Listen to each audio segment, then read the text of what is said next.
With this match day, we do want to just spend a little time talking about Sunday's Africa Cup of Nations final. It was controversial, there were chaotic scenes, a missed Panenka, and ultimately then Senegal beating Morocco in extra time.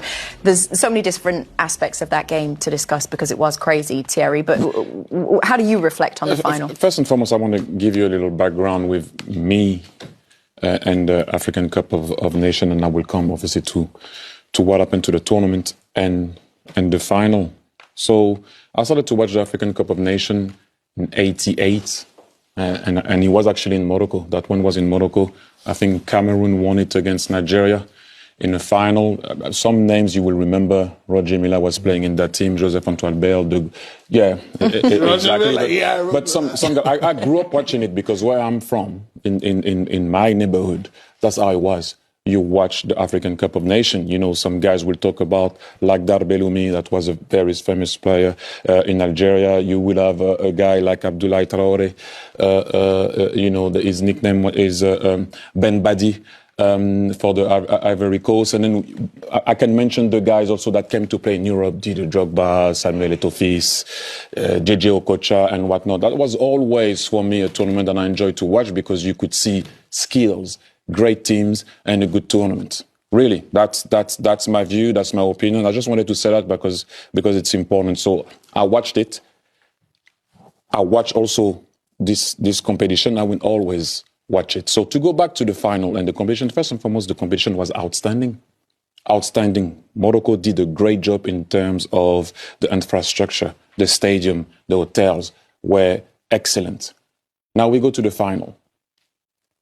What you saw, the reaction of the team of Senegal wanting to leave the field was wrong. That's not the image that you want to give, not only for African football, for any football. You don't want to do that. Do I understand the frustration of how it happened in the final, or what happened just before, and then the penalty, and whatever it is? This is what I'm talking about.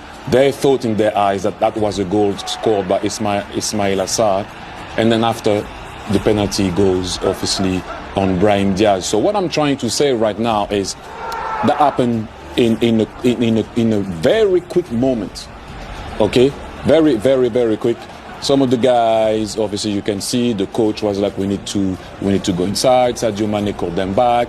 Brahim Diaz obviously misses it, trying to do a Panenka. Then we all know that Senegal goes on to win it with Pape Gueye. But what I'm trying to say is, that's not what you want to see. You can see the goal of Pape Gueye now. What a finish.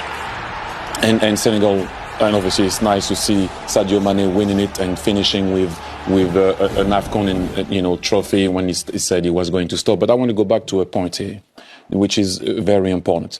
For me, again, I go back because I want to say it again. You don't want to see that. You don't want to see a team leaving the field. Do I understand the frustration? Yes. The way they went about it? No.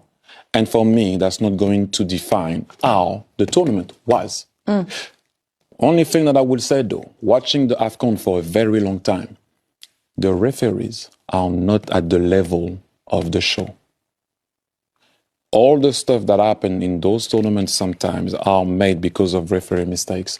And I'm not blaming the referee. I'm blaming the people that are not training them to be at the level of the football that we're watching.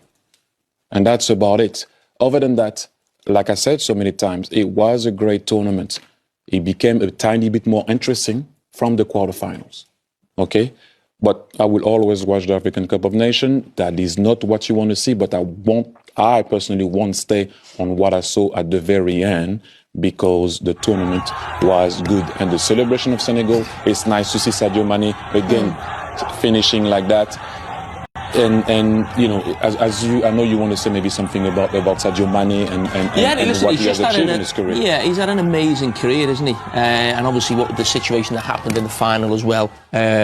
Obviously, bringing his teammates back on. You've seen him spoken to El Hadji Diouf there, but you mentioned about the referees there.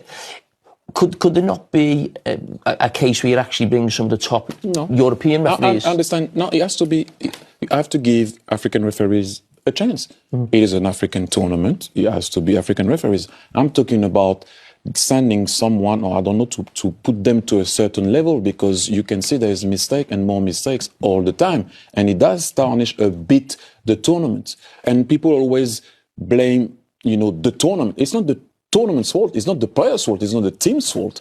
It is something that I think needs to change in order to have a better tournament. The referees. Yeah, so Morocco, the losing finalists, it was a bad night at home for them on Sunday.